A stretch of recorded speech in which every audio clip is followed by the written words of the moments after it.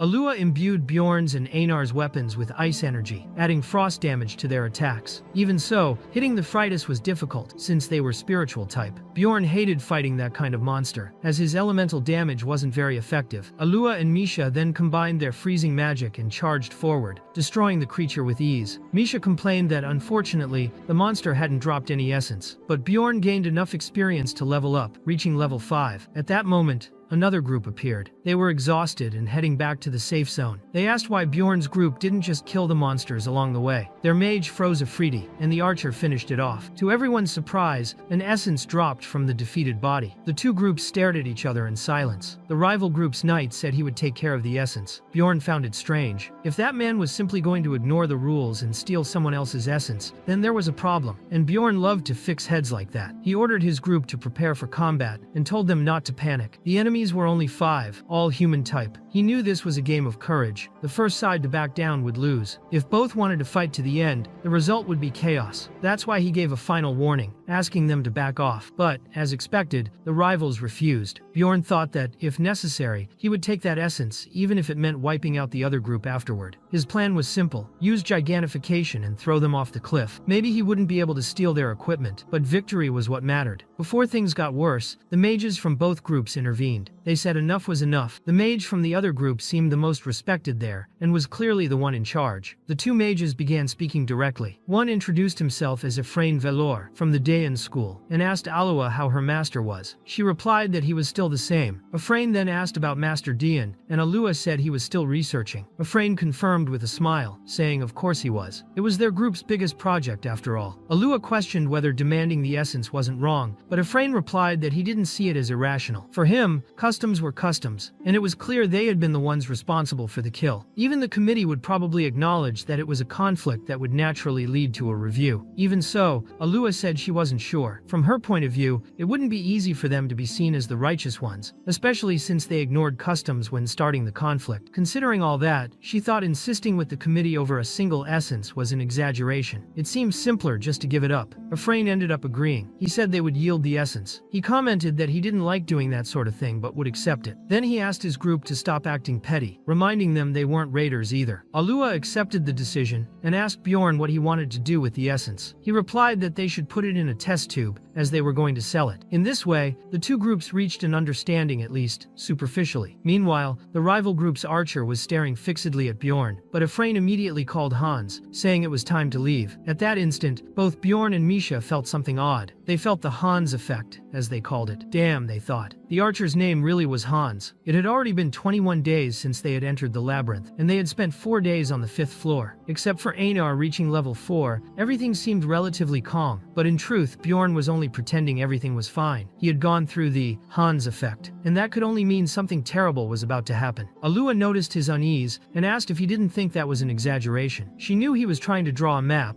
but he seemed confused. Bjorn replied that he was sure things would improve over time. She then teased him, asking if he wasn't too much trouble. Bjorn said he didn't think so. He admitted he could be annoying sometimes, but he also found it fun. He felt he was improving day by day. More importantly, if he truly was the one responsible for guiding everyone, then creating that map would make everything easier. He apologized for making them wait, and said that day they would continue along the same path as always. Alua commented that it was a little frustrating, but admitted they didn't have enough power to stand up to to the big clans. Misha agreed, saying that the most disappointing thing wasn't even the fact that they couldn't hunt monsters, but that the reason for it was other people. Bjorn thought that the clans really were monopolizing everything there. In recent days, they had been blocked from entering 3 areas. If they wanted to enter, they had to pay a fee. Even after paying, they could only kill 1 monster, and they weren't allowed to collect the magic stones. Bjorn knew that this surveillance had been even worse in the game, but he didn't care. He would climb to the top, no matter how. As they walked, to lighten the mood a bit, Alua commented that many civilians believed the greatest challenge for explorers was facing monsters. But in reality, what adventurers dealt with were things like the lack of light, the impossibility of sleeping whenever they wanted, their bodies constantly sweaty, covered in dust, and worn out. She mentioned that some people said this wasn't such a big problem on the lower floors, but everything got worse as they climbed higher. On the afternoon of the 22nd day, they had just defeated 8 hellhounds and decided to take a break, but Alua wouldn't stop talking. She talked and talked until Bjorn, annoyed, interrupted her, asking if they couldn't just say directly what they wanted. Alua said that they were going to eat something decent that day, something cooked over fire, not just dried meat. Bjorn thought they were just making excuses for that, but Alua replied that the smell of food would spread and attract monsters. In truth though, she was only saying that to sound responsible, since she had a spell that eliminated the smell. Later, they prepared a tomato soup with lots of meat, one of Misha's specialties. Einar tasted it and said it was delicious, joking that she would need to marry Misha. Alua answered, saying that she herself would marry her. Misha was happy that the 2 of them had liked it, but reminded them that the 2 men were still on guard and hadn't eaten yet. Abman commented that indeed there wasn't any smell at all. He didn't know such a magic existed. Alua explained that she had used a combination of an air control spell with combustion magic. Basically, she gathered all the smell in a single point and burned it. Abman was astonished. He said he hadn't expected that. Every mage he had worked with up until then seemed like an idiot compared to her. Alua explained that Alua was simply very talented. Later, the men finally ate. Bjorn ate straight from the pot. He said it was delicious, as always. Now he understood why the 2 of them wanted to marry Misha. Misha asked jokingly if he wanted to eat her cooking every day. But at that exact moment, Bjorn noticed something strange. The black moss nearby began to disappear. He alerted Alua, saying something was approaching, and asked her to use a detection spell. Within the area affected by the black moss, there really was something. At first glance, it didn't look dangerous. It was just a small, chubby, fluffy creature. Misha said it was adorable. Einar said it even looked tasty, and Abman remarked that they were lucky. On their very first expedition, they had already come across a mylar rodent, an extremely rare creature. But Alua acted quickly and cast a distortion spell. Bjorn thought that, at least, those 2 knew the value of such a creature. After a brief skirmish, the rodent, a rank 7 creature, was defeated by advanced distortion spells and died. Alua commented that they had managed to capture a rare monster thanks to Bjorn, and explained to Abman that this was one of the big ones. Abman said it was his first time catching a mylar rodent. Those creatures really were extremely hard to find. Bjorn reflected that, in fact, it was almost guaranteed to find one using detection magic if they camped in an area covered in black moss. That was one of the discoveries he had only made after years trapped on the 5th floor. Alua explained that the monster was valuable because its hide sold for a great price. Its tendons were also useful, but the most important thing was the mirror it carried. That was the most precious part of the creature. With that mirror, it was possible to access hidden spaces, similar to magical rifts. Bjorn thought Alua was very convenient. In the past, he was the one who had to explain everything, but now he could act like a true barbarian while she handled the explanations. Still, he wanted to know exactly how the mirror worked. Alua admitted she wasn't entirely sure. She had only read about it in books. Bjorn remembered that, in the game, you just had to put the mirror on a mage and click a button. But here, in the real world, things were different. Alua explained that the mirror absorbed mana. She poured a bit of her mana into it, and Bjorn recommended that she use unity magic first. He thought things could have gone very wrong, but in the end, it worked. The group managed to enter the fire mirror, and Abman commented that it really did resemble a rift. There was a huge number of monsters spread throughout the place. Bjorn had already expected that. He and Einar did the heavy combat work, as proper barbarians. Bjorn knew that, in the demonic realm of the 5th floor, monsters were born from several mirrors scattered across the field. But those places were usually dominated by clans that monopolized them as hunting grounds. That's why the number of monsters outside those regions was much smaller. Now, however, the group was drawing monsters straight from the source, with the added bonus of being in an alternate field. The field effect greatly increased the drop rate of mana stones, turning the place into a true farming zone. With his gigantification ability, Bjorn pushed forward at full strength to secure at least 2 valuable essences there. Meanwhile, Einar was fighting the battle of her life. It was something she had always wanted to do, She was attacking with agility and precision, dodging blows at the same time. Her performance impressed Bjorn, who thought her combat instincts were far sharper than Misha's. Alua, with her powerful ice spells, was essential, but she warned that her mana was almost gone. Bjorn advised her to save it and stick to support, which she obeyed. The wave of monsters continued for quite some time, until it finally stopped. A large number of mana stones were scattered across the field. Bjorn was thrilled with all that money, but Alua asked them to wait a bit before starting to collect. She needed some time to recover. 5 minutes later, Alua used her stone collector to absorb everything. Misha pointed out that there was an essence among them. Einar confirmed, saying she herself had defeated that monster. It was a creature with several hanging heads. Abman identified it. It was the Headhunter, a rank 7 undead. Bjorn suggested leaving that essence behind. Einar protested, asking why she couldn't take it if she was the one who killed it. Bjorn replied that essence wasn't good for her. Alua also said it wasn't worth putting it into the test tube. A 7th rank essence wouldn't fetch much, and she had read that you could only carry a single item out of that kind of space. If they wanted to take more than one, they'd have to use distortion magic to escape, which was risky. That's why they had to be very strategic with their choices. Only the rarest items were worth the effort. The group decided to rest for a while. Later, Abman had already detected the presence of a portal. Bjorn said they would head in the opposite direction, since that was the way out. They wanted to stay inside as long as possible to collect magic crystals. On the night of the 22nd day, at 7 p.m., the group knew there was only 1 week left until the labyrinth closed. They needed to hurry if they wanted to find something truly rare. In the following hunts, they killed many monsters, such as the Hell Guardian, a Gremlin, the Warrior of Ruin, and other enemies they would never have been able to face without the mirror's help. 3 days later, they left the wasteland, but the more monsters they fought, the more fatigue piled up. The map was huge and full of creatures, so they began facing dangerous situations. They made some stops along the way, but Bjorn was satisfied. He thought it was all worth it. Before, good loot only came when they captured raiders. Now, he felt like he was swimming in money. On the morning of the 27th day, in the territory of the Snow Wolf clan, they were defeating a horde emerging from within a mirror. But then a new monster appeared, averters. One of the guild members was shocked, saying it had been a year since they'd seen one. The captain ordered an immediate report. It was far too rare. They needed its essence. However, when the creature tried to cross the portal, it was blocked by some invisible force. On the other side of the mirror, in the burned forest, the Narak de Masan group finally found the exit portal. The Verters, a rank 5 monster, was about to escape, but Bjorn acted quickly and stopped it from leaving that dimension. Bjorn knew just how rare that monster was, so rare that even Alua barely knew about it. There was only one Verters in the entire burned forest, and even the clans controlling the exit area of the Great Demonic Realm rarely saw it more than once a year. That's why he was so excited. What's more, the drop rate of a Verter's essence was 100%, making it even more special. Concerned, Alua asked Bjorn if he was okay. He shouldn't just go charging at monsters he didn't know. Bjorn answered that it was just a C-rank monster, so it wasn't that dangerous. Still, Alua insisted that he back off. She needed to figure out the creature's abilities before doing anything. Bjorn thought he couldn't reveal that he already knew all that. It would look too suspicious. But deep down, he knew he could hold the monster off for hours if necessary. When Alua finished her full analysis of the Verters, she discovered it had 1 passive ability and 3 active ones. The first was called Explosion Scars, which struck the same target twice and caused a blast. The second was Wings of Greed, which absorbed energy from the environment to regenerate its body. The third was Legion of Hatred, a skill that summoned demons. And finally, the dreaded Ray of Destruction, which fired a continuous beam of light for 3 seconds. Bjorn asked how much longer they were going to just stand around watching. Alua replied that now they could act. Abman said to just finish it quickly. With the group in sync, they killed the creature in the blink of an eye. Bjorn realized that the essence that dropped was exactly the color he wanted, but a bad feeling washed over him. Even so, he couldn't take the essence, so he said he'd like someone else to absorb it. Misha and Einar asked who would be chosen. Bjorn replied that he thought it was best if Einar took it. She celebrated on the spot. Misha only smiled, saying she already knew he would make that decision. The price of that essence was extremely high, around 16 million stones, although the value could vary a bit depending on the buyer. Einar asked if it was really that much. Alua explained that no, the direct sale value would be much lower, especially if placed in a test tube, where only 40% of the total value would be returned. Bjorn remarked that she could experiment with the essence, but asked if she really wanted to take it as the expedition's main item, since they might still find something even rarer ahead. Alua said that possibility couldn't be ruled out. Abman stated that, for him, it didn't matter. He had already made enough money to help cover the restaurant's expenses, and if an ally could get stronger, all the better. The matter was settled right there. Einar absorbed the Vertar's essence. She didn't know exactly what its effects would be, but Alua promised they could research the attributes later. For now, she needed to try using the inherent unmerited skills. Einar still couldn't activate Legion of Hatred or Ray of Destruction, but the Wings of Greed worked immediately. She literally sprouted a pair of wings and wondered if she had become a Valkyrie. She thought it was incredible, and told Bjorn she now had wings. He simply confirmed, saying he could see them, but Einar couldn't fly. Even with the wings, she was bound to the ground. Bjorn explained that it was a regeneration ability, not a mobility one. While they talked, more monsters began to approach. Einar took the opportunity to test her new power. By accident, she managed to activate Explosion Scar. Then, she used a continuous slash along with the blast, causing so much area damage that she wiped out all the enemies around her. Bjorn realized he had made the right choice in giving her that essence. Einar had become much stronger and incredibly fast. Shortly after, she even combined Vital Absorption with Wings of Greed, creating a regeneration combo so efficient she fought like a true berserker, constantly healing herself. The test of greed had been completed successfully. As a result, many magic stones dropped. Bjorn reassured Misha, saying that in the future she too would become very strong. On the 30th day, at 8 a.m., there were only 16 hours left until the labyrinth closed. Among the trees, a huge monolith appeared before them. Bjorn thought they had finally arrived just in time. In the game, that monolith had no function. There were others identical to it, scattered across the fields outside the burning forest. Maybe they served only as landmarks marking the center of the area, but there might also be something he hadn't discovered yet. Alua suggested they stay for a while to investigate. For 2 hours, they followed some instructions and carefully analyzed everything. In the end, Alua said she was close to uncovering something, but not this time. Bjorn replied that they were out of time and could try again on another occasion. On their way back, they found a burned cabin. For Bjorn, that was great. It meant they wouldn't need to return there later. On the first floor, there was nothing, but on the second, they found an old book written in a forgotten language. Bjorn immediately realized that this did not exist in the game. Alua, who could read the ancient language, translated it. It was a diary. On day 192, the rescue had not arrived, and only 3 members of the expedition remained. On day 271, they finished building the house. On day 467, one of the people had gotten pregnant. On day 670, the fire orb began to lose its power. And on day 711, they accepted they would die there. Finally, they wrote that if the world was not destroyed by the witch's hands, and someone found that place one day, they should use what was in the basement to save the world. Alua commented that whoever had written that material was probably from their own world, maybe even from another dimension, but still, she questioned how those people had ended up there. With that, the next step was obvious: to go to the basement. Inside, there was only a small chest, and inside it was a fire orb. Bjorn picked up the orb and Alua assessed it. She concluded she would need to take it to the city, so she would use her distortion magic specifically for that item. After that, the group continued their hunts until the labyrinth closed. Then everyone was transported back to Rafdonia. Later, at the Komelobai marketplace, the clerk confirmed that the orb was an extremely rare item. He said that, according to rumors, not even the great clans possessed one of that type. It was a fire orb that reduced fire damage within a radius of 15 meters, and it functioned through an activation word. Alua wanted to know the exact value of the item, and that was when the clerk revealed he hadn't mentioned an important detail. The orb could only be used by the first person who touched it. Since Bjorn was the one who picked it up, he was the only one authorized to activate it. Bjorn said he didn't know that, but Alua looked at him suspiciously. He even thought she had discovered his lie, but this time he got away with it. The clerk then wrote the activation word for them. Alua said she didn't care about the situation anymore, but emphasized that Bjorn had heard everything, especially the fact that it was an area effect artifact, which made its use something public. Even so, Bjorn assured her he would only use the orb for the good of the team. Alua was surprised, since, knowing his personality, she imagined he would charge people to enter the area protected by the item. Bjorn, however, thought it was actually a good idea but changed the subject and asked why she had refused the appraiser's proposal. Alua explained that if she revealed where she had found the item, the appraiser would profit much more than she would, and she would never allow that. It wasn't just about the orb, but also the book and the diary. They couldn't let more people know about it. She herself planned to investigate everything in the future and revolutionize the academic field. That's why she said she was counting on Bjorn from now on. The witch's secrets in the ancient world seemed to be hidden within the labyrinth, and Alua decided to search for them. She wanted to continue being an explorer, and she would do it by his side. The next day, the group returned to Komelobai to split the earnings. The total collected was 37 million stones. Bjorn and Misha kept 7 million each. Einar got 5 million, but Alua reminded them that the essence's cost still had to be deducted. The others, excluding Einar, received 4 million each, totaling 16 million. Bjorn said that if that was the case, he would help pay, suggesting they deduct it from what he had received. Misha commented that she would later charge Einar separately. Alua, in turn, asked if Einar wouldn't get anything that day. Einar replied that it was impossible, as she had a lot of money to receive before and now had nothing at all. She thought the math was wrong. In the end, Einar's debt was 1,150,000 stones. However, later, Alua and Abman confirmed that Einar had indeed increased her combat power, thanks to the rank 5 essence. With that, her profit percentage was adjusted to 20%. Now, the split was fairer. Still, Bjorn thought it all seemed unfair to him. After all, he was the tank, the guide, the organizer, the leader, and he also shared the most valuable secrets of the game with everyone. He felt he deserved at least 30% of everything. 3 days later, Bjorn reflected on the next steps. The idea was to spend a year establishing a base on the 5th floor, and then advance to the 6th. He knew that from the 6th onward, progress would be much slower, as that floor required more than just brute strength, it demanded patience and strategy. If they managed to reach the 6th floor, they could obtain an important essence. However, there was a serious obstacle: the conflict between the underground city of Noark and the royal family. Just that week, 471 people had died on the 4th floor in a single event. It wasn't monsters, but a terrorist attack. It was in this context that Misha appeared in Bjorn's room with troubling news. The royal family had issued a statement directed at explorers. They were organizing an expedition against Noark, and any explorer of rank 6 or higher who participated would receive rewards. Among them were a 3-year tax exemption, payment proportional to merit, and even an essence from the royal treasury. Bjorn found the offer tempting, but foresaw the chaos it would bring. Misha commented that many explorers would fall for it. She then asked what he intended to do. At that moment, Bjorn remembered Bike H's warning, who had advised him never to get involved in elimination missions. He told this to Misha, who felt relieved since she also had a bad feeling. Even so, they decided to also talk to Alua and Abman about the matter. When asked about Einar's reaction, Misha said she thought it would be a good chance to gain fame, but that they would handle it. Later, Alua commented that calling it a punitive expedition was an exaggeration. It was closer to a war. Abman, with his usual humor, said that if the baby was born the following year, he would have a 20-year tax exemption. But he stated that if he wasn't going to participate in the expedition, he also wouldn't allow Bjorn to. Bjorn thought that settled it. No expedition. He decided to just follow the news through the community. Abman then suggested they grab a drink later. There would be a gathering of explorers from the 5th floor, and now that Bjorn was a team leader, it was important to build connections. Although he didn't really enjoy socializing, Bjorn admitted Abman was right and said he would attend. Later, in Sector 8, around 10 p.m., the gathering took place. Although Bjorn didn't manage to get much useful information at that moment, it was a good opportunity to better understand the mentality and customs of the other explorers. He noticed they were already beginning to recognize him as the little Vulcan, and in that environment, he heard something familiar. A blonde boy, sunburned, commented that they should be more selective about who was allowed in there. He said that if they kept letting ignorant barbarians in, the bar's reputation would plummet. Bjorn, hearing that, could only think angrily. What kind of nonsense was that idiot talking about? The blonde boy asked if they were really talking to him. He said Bjorn was just a rookie and already acting cocky. Bjorn, in his direct manner, replied that barking dogs don't bite, and provoked him further, suggesting they settle things the old-fashioned way. The blonde boy asked if he even knew what a duel meant. Bjorn answered that it meant the other was afraid of getting beaten up by a rookie. The boy shot back that barbarians didn't think about consequences, and Bjorn replied that once his head was smashed in, he wouldn't have anything left to think with. And that's how he settled it, in what he called a straightforward, modern, civilized way. Later, Bjorn took Abman back home, making sure he arrived comfortably by his wife's side. At that moment, he remembered Lagna. When he told her he wouldn't be joining the expedition, she said it was a relief. Good thing he wasn't getting involved with the royal family. According to her, this time the losses would be enormous. Bjorn thanked her for worrying, and she replied that yes, she had worried, but only a little. He thought that people around him all reacted like that. Most of the explorers he had met so far were in favor of the expedition. He considered investigating more about it in the forums, and on the way he came across a few more candied apples. When he returned to his room, he found Misha still awake, already smelling the alcohol on him. Bjorn quickly recounted everything that had happened that night. Misha remarked that he really seemed like a team leader now, but then immediately asked what was in that paper bag. Bjorn explained that he had passed through a night market on the way back and bought some candied apples, since he knew both she and Einar liked them. Misha laughed and said he was acting like a dad. He was startled by the comment, but she clarified she didn't mean it that way, rather like a father who looks after his children, and told him to stop getting the wrong idea. Then she grabbed an apple and said goodnight. Bjorn reflected that this world had many problems, but still,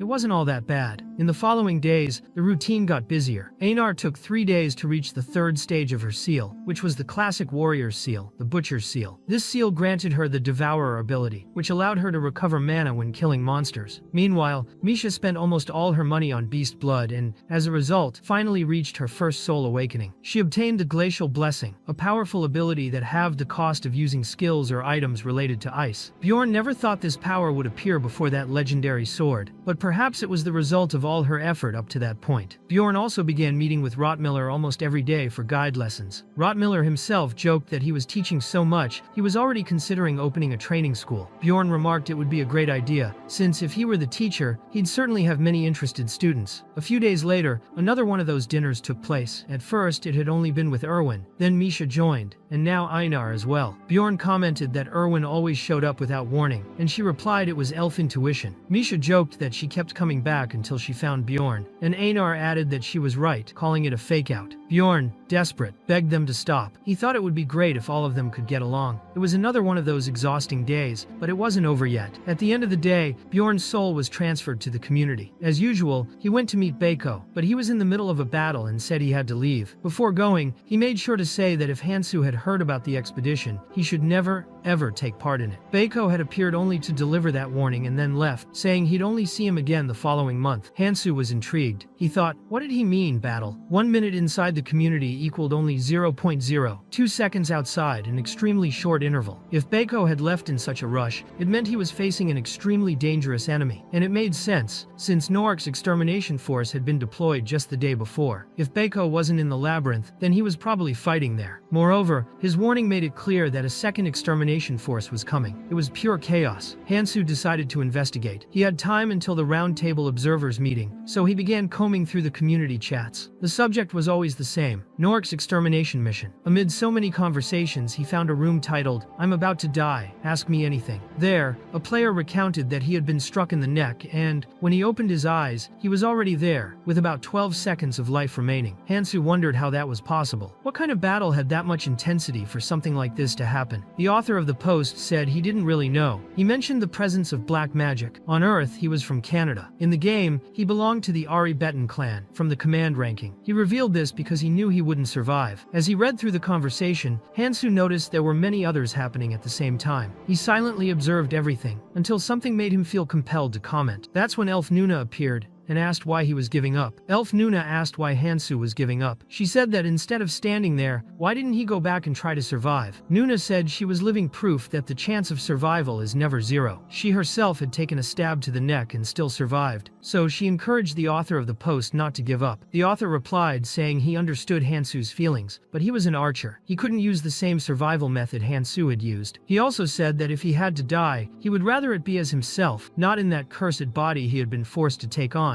but as his true self, the one his parents had brought into the world and cared for with love. At that moment, Hansu's mind went blank. He tried to write words of comfort several times, but erased them all before sending. No reply came. He was a bit desperate, perplexed by the situation. So he reread all the author's comments from the beginning questions and answers about his true identity, his view of himself. When he refreshed the page, he saw there was a reply to his comment. The author said Hansu's words kept echoing in his mind. He said he thought Hansu was a very strong person and hoped he could overcome everything and return to Earth. Hansu then replied with a new message, promising that if he returned, he would write to the address left by the author, saying that he had truly tried. Later, Hansu accessed the Round Table Observers channel but ended up being stood up. No one was present. Perhaps they were all taking part in the extermination mission. The session ended, and Hansu wondered who those people really were. Meanwhile, in the underground city, inside Norik Castle, Amelia was preparing to meet the lord of the castle. The message had been sent by the corpse collector. Amelia asked if the situation was so bad that he had to appear. The collector replied that the royal family had made an extreme move. He never imagined they would release that lunatic, and now he was free again. That was why their side was suffering so many losses. Everyone had already gathered, leaving only Amelia to complete the group. On the way, she asked if the Dragon Slayer would participate. The collector replied that, in his current state, he couldn't do anything. Amelia asked if his leg had healed, and the collector, curious, wanted to know why she asked. She said that if he was no longer useful, she intended to kill him. The collector questioned questioned if there was some grudge between them, and Amelia replied she simply didn't like his eyes. Agreeing, the collector commented that those snake-like eyes really weren't trustworthy, but suggested she try to overlook it. They say that in about a year, people usually get used to him. As for the dragon-slaying sword, they still needed to find it. Amelia decided she would ask about that later, since if she asked now, the collector might grow suspicious. Later, she was finally before what seemed to be the Lord of Nork. He thanked her for coming and said that, as everyone could imagine, the situation was critical. That was why he had summoned them all. The city would be sealed off. No one would enter or leave for years. As soon as they left through the secret tunnel, they would activate the magical sealing circle immediately. Everyone confirmed they agreed. Amelia led the group through the tunnels and, upon arrival, wished them good luck. The magical barrier was activated, making it impossible to cross. No one expected the Lord to leave the city that way. The mission was simple: gather information in Rafdonia and eliminate a certain explorer. Amelia thought they had finally reached that point. On day D+18, Nork's extermination force returned, and only a third of the soldiers survived. On day D+24, Bjorn knew it was time to decide whether or not they would go into the labyrinth. He had spent the last days going around taverns, listening to rumors. It was tiring and stressful work, but necessary. After all, without being the masked investigator of the Round Table, what else could a barbarian without resources do? Bjorn filtered the information into 3 main points. First, Nork had also suffered heavy losses and escaped only thanks to a magical barrier. Second, the royal family had a secret weapon, an explorer capable of facing the captain of Orquelles as an equal. Third, several clans had been wiped out, including 3 from the top 10. Bjorn's doubt dragged on until dawn, but deep down, the decision had already been made. He needed to grow stronger as soon as possible, before his ring broke. That was why they would indeed return to the labyrinth. Gathering information was a deplorable job. He just wanted to sleep. However, on the way, he ended up running into Amelia. Bjorn said he never thought he would meet someone who knew him there. Amelia replied that this was a problem. She would have to beat him unconscious, just like last time. Bjorn wondered what she was doing there. He remembered that, on his first day in that place, he had told Einar to run if she ever saw someone she knew. That advice had saved his life so far. Thinking quickly, he organized his observations. First, at least she wasn't hunting him on purpose. Second, she seemed as uncomfortable as he was. Third, she didn't want to kill him. Bjorn said he had kept his word, so why was she after him? Amelia replied that he had said something similar last time too. Bjorn, confused, asked, what did she mean last time? Bjorn pretended he had lost his memory, but that wasn't true. Amelia remarked that his expression was much more relaxed now, so she didn't care. Bjorn then reinforced that his oath still stood, and suggested they could pretend they had never met. Amelia gave him a pill capable of erasing memories, and said that if he took it, everything that had happened that day would be forgotten. However, Bjorn grew suspicious. He thought that while he was unconscious, anything could happen, especially if Amelia had other intentions. He wondered how he could trust her. Amelia replied that he didn't have many options, and then added that now she understood why he was so calm. It was because he was arrogant. With that, she created a clone and tried to attack him directly. However, Bjorn surprised her by blocking the kick. His physical resistance had already reached an impressive level. Curious, Amelia wanted to know how he had sensed the attack. Bjorn explained it was by the sound. It didn't matter if it was a skill or not. The fact was that all sound around had suddenly vanished. Even though it was night, that was clearly an unnatural phenomenon. To him, it was like a warning that something was about to happen. That was how he managed to master that technique. Once again, Bjorn told Amelia he would pretend he hadn't seen anything, and for that reason, she no longer needed to worry. Amelia asked how she could trust him, and he replied that she also had no choice. He added that, preferably, he never wanted to meet her again. Amelia said she wasn't there to look for him, but if it meant that much to him,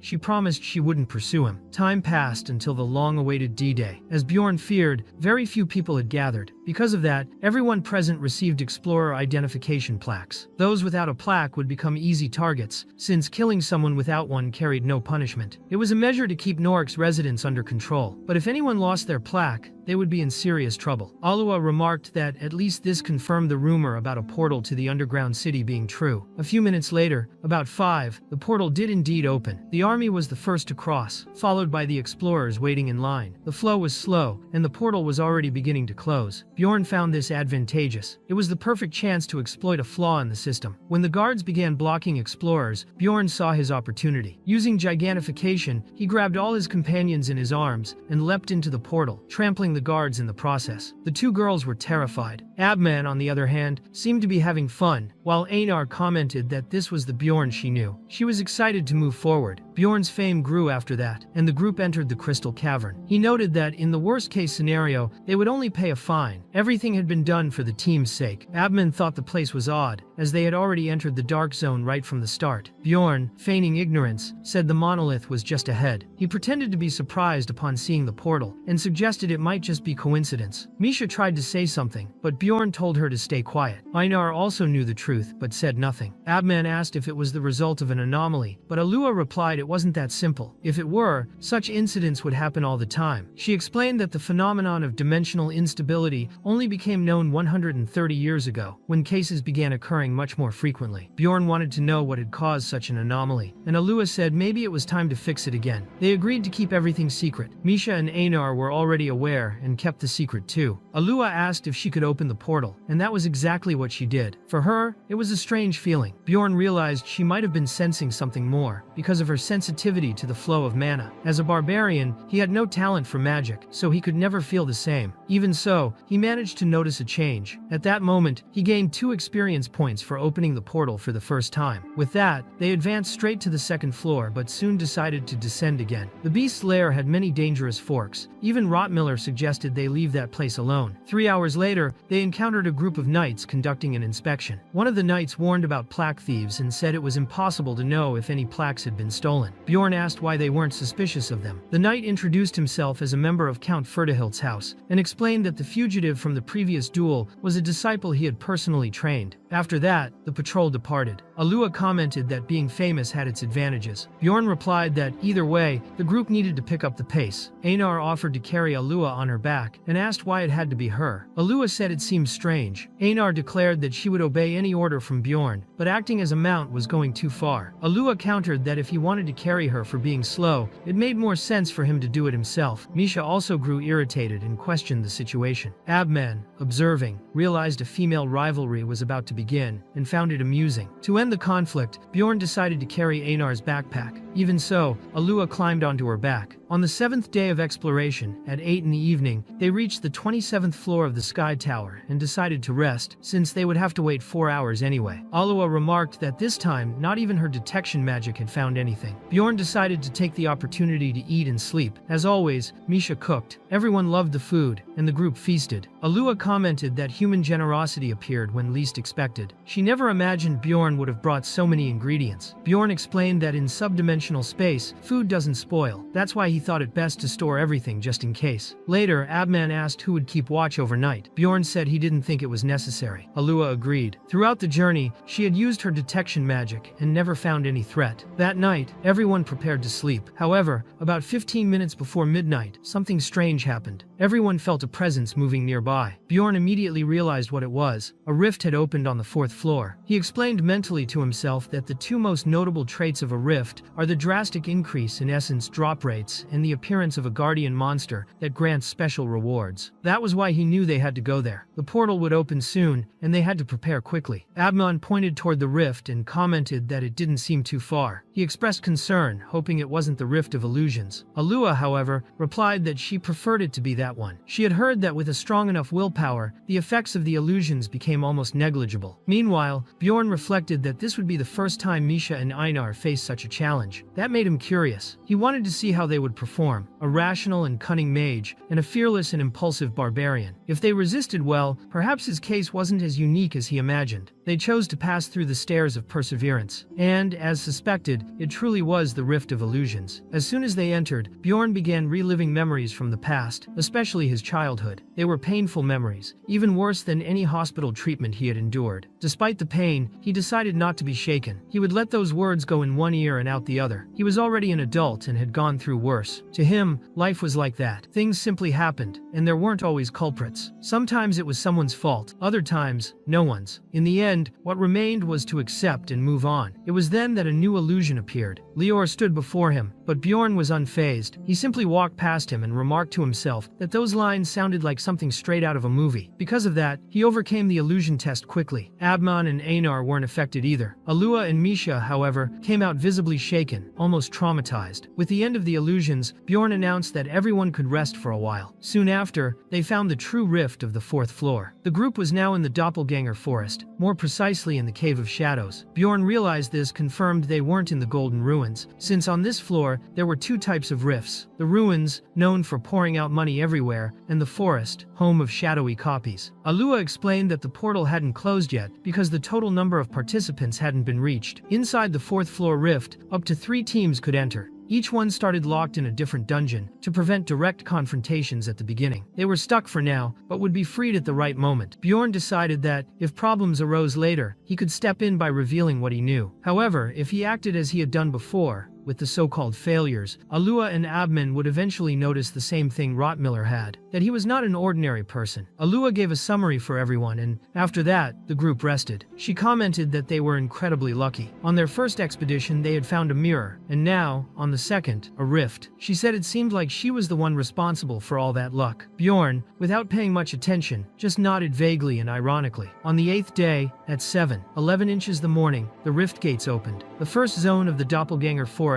was the Cave of Shadows. Each team began in a different spot, and in time, all would meet at the rift's center. The final boss would be defeated together, but until then, everything was competition. The first threat Bjorn's group encountered was none other than Bjorn's own doppelganger. The copy possessed the same abilities, including gigantification and unity. To face him, Bjorn did the same. He used his powers and charged into battle. The clash between the two Bjorns was brutal. The strength of the battle was such that even his companions were stunned. Abman remarked that it looked like a true duel between giants. Meanwhile, Alua used her skills to curse the clone several times, which helped weaken it. During the fight, Bjorn's clone murmured, "Sorry, Mom," which left the real Bjorn confused and a bit shaken. He froze for a moment and almost got hit. He realized that even his most despicable habits, like fighting dirty when at a disadvantage, had been copied. That clone was identical in every way, which meant he couldn't relax for even a second. Alua, watching the battle, remarked that she had the impression Bjorn was actually enjoying the fight, and she wasn't wrong. Soon after, with much effort, Bjorn managed to pin the clone down, creating the perfect opening for Misha to deliver the final blow. Before being destroyed, the clone looked at Misha and said he loved her. That caught everyone off guard. Bjorn immediately realized the clone was using her feelings against the group, and he grew furious. The worst part was that it worked. Confused, Misha asked if he was being serious. Bjorn, determined and impatient, simply told her to finish it once and for all. Still shaken, Misha asked why Bjorn had rejected her that time. The group quickly noticed the situation was starting to feel like a soap opera drama. Abman, a true fan of that kind of story, was loving the scene. But things got even more over the top when Bjorn's doppelganger said to Alua that he liked her too. Bjorn warned that it was best to ignore it. The clone was just saying all that to try and survive. Abman commented that the guy was really smooth talking, and to his surprise, the clone said he liked him too. At that moment, Abman lost his patience, finished the clone off, and asked the entire group to pretend they hadn't heard any of that. In fact, he insisted that even he himself hadn't heard a thing. Right after, another Bjorn doppelganger appeared. Evidently, he showed up so often precisely because Bjorn was the most powerful in the group. However, this time Bjorn preferred not to get involved. The clone was tougher than the previous one and amused himself by mocking the group while defending against their attacks. That enraged both Abman and Alua, who eventually defeated the enemy with great effort. Abman commented that he never wanted to fight like that again. Alua said he fought like a madman, spreading acidic blood everywhere. Bjorn thought that, thankfully, no more clones of him appeared after that. About 4 hours later, the group reached a crossroads. Alua explained that from there, they might encounter other teams, but Bjorn also considered that doppelgangers of those other members could appear as well. He hoped the opponents would be at the same level as them. However, before he could think further, he felt a sudden and inexplicable unease. That's when they came face to face with Hans's doppelganger, Hans Christen. The moment he saw it, Bjorn charged with uncontrollable fury, like a bull on the rampage. In his mind, he could only repeat that Hans had to die, that he had to be killed right there. Hans used several spiritual summons to try to defend himself, but Bjorn ignored everything and destroyed any creature that appeared before him. He didn't want to be affected by the so-called Hans effect inside that rift. His next strike was precise, tearing off the fake Hans's head with brutal force. Then he ordered everyone in the group to step back. Alua asked why he was so alarmed, and Bjorn said the clone had left a poisonous trap, but inside, he knew that wasn't exactly it. He just didn't want to admit the real reason. The Hans effect had already begun taking hold of his body. As he stumbled and fell face face first to the ground, Bjorn realized that the small stone fragment lying there couldn't be a simple coincidence. It was the trigger for what was happening. He immediately ordered everyone to get out, but before they could escape, they were surrounded by more Hans clones. The enemy was multiplying now. And that's it for today, folks. I truly hope you enjoyed this part of the story. If you made it this far, you know what to do. Drop a like, comment what you thought of the fight against Hans's doppelganger, and of course, subscribe to the channel if you haven't already. That helps our content grow a lot. If you enjoy this kind of content and want to support the channel even more, consider becoming a member. Besides directly helping the project, you also get exclusive perks like behind the scenes of the writing process, extra scenes, and early access to some scripts and videos. We know times are tough, but with your support, whether it's a like or a subscription, we'll keep going strong, creating more and more quality content.